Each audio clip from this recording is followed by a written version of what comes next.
A anta do estanque é um caso muito particular. Está num canto da parede de uma casa e até tem um canteiro de flores e vasos de barro. É dos poucos casos conhecidos de um monumento megalítico ter aproveitamento doméstico, inclusive é ter servido de lareira para os miúdos. Eu não quero. Quando para aqui vim já tinha 30 anos, mas os que aqui foram criados iam. Faziam lá lume, de inverno, estarem lá da Roda do Rum.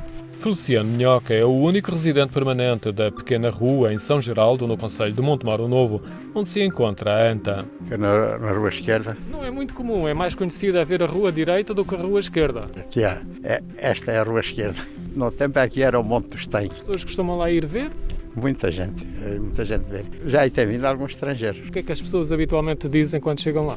Ficam admirados com aquilo, o monte está quase no monte, quase em cima dela. Sempre foi assim? Sempre se lembra de ter a casa? Desde que eu me conheço aqui por gente, está sempre assim. A casa até a parede já é mesmo em cima.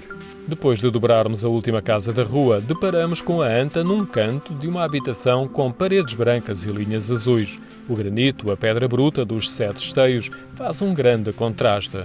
A entrada do antigo espaço funerário tem cerca de 1,5 metro de altura. No interior dá para ver os esteios originais, que deverão ter mais de 5.000 anos. Socalcos de pedra fecham os intervalos entre os esteios.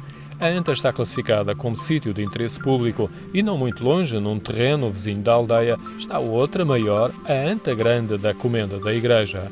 Para se chegar à rua esquerda da anta do estanque, a referência é uma escola primária, talvez construída na década de 50, na memória de Feliciano Minhoca, que veio para São Geraldo quando tinha 30 anos com o pai trabalhar na agricultura. Trabalhava assim no campo, sol a sol até. Fazia-se searas, semeava-se trigo, suadas. O pessoal daqui trabalhava tudo aí no campo. Quando a nossa visita, as ruas da aldeia estavam quase desertas e a escola tinha 3 a 4 crianças. Isto agora está quase desabitado, é abalado tudo.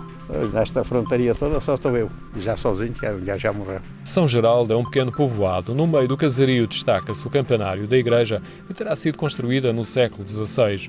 A aldeia faz parte do roteiro Levantado do Chão, baseado no livro de José Saramago, que tem algumas passagens por São Geraldo.